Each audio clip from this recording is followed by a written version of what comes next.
I was driving down to Romulus, Michigan for a Sunday morning of rail fanning when my scanner caught my attention. Something was working somewhere near downtown Romulus.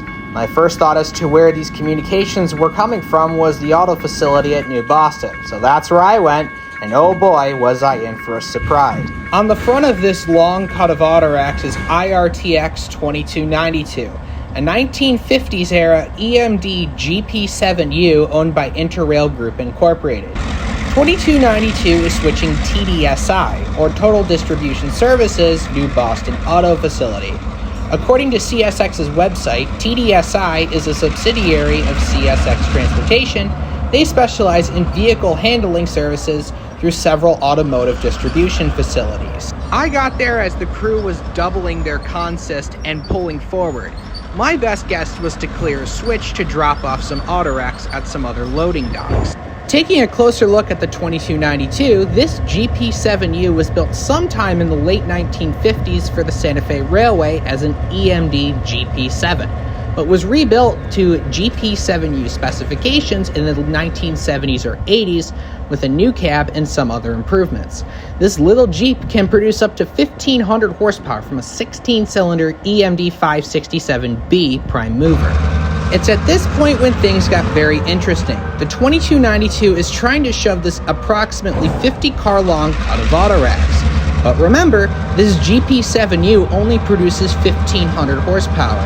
Add in some wet, slippery rails, and things aren't going to go so well. From this point on, we're going to let the sound of this near 70-year-old veteran of a locomotive struggling to push these cars take over from here.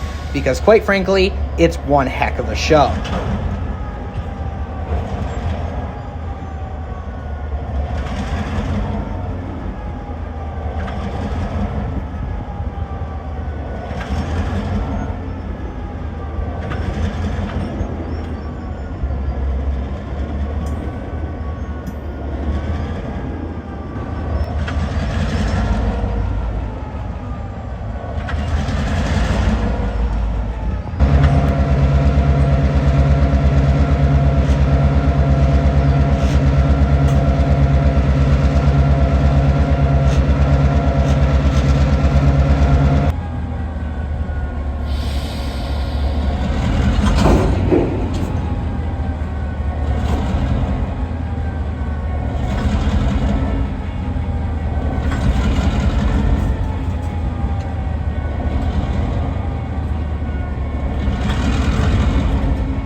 Finally, after about 20 minutes, the 2292 gains momentum and pushes its cars into the TDSI yard.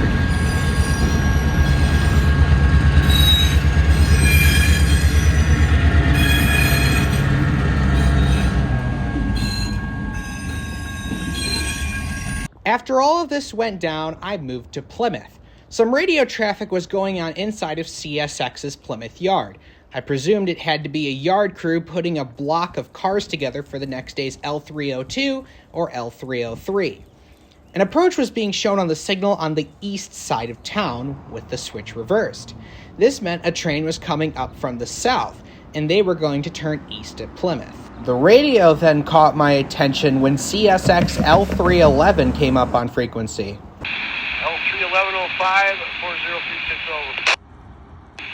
As you're ready, keep it coming, looking out. Signal indication there. Start eastbound on 1. Hold you up at Plymouth Road until they get a spot for you. Okay, thank you. L311 works industries east of Plymouth to Detroit. This was quite interesting as most of the Detroit area locals don't run on weekends, especially Sundays. We wouldn't be seeing him today, however, since he was lined east of Stark Road, which is east of Plymouth in Livonia. About 5 minutes later, the signal on the east end of Plymouth upgraded to a clear, and 15 minutes later, the crossing's activated. It's CSX X510, which is CSX M510 running as an extra. 510 is a daily Cincinnati to Detroit manifest. They also make some pickups and drop-offs in Walbridge Yard near Toledo. The lead unit, CSX ES44AH number 905, really caught my attention. Normally, a GEVO locomotive would have a ridiculously loud K5HL horn, but this unit, as you're about to hear, is anything but.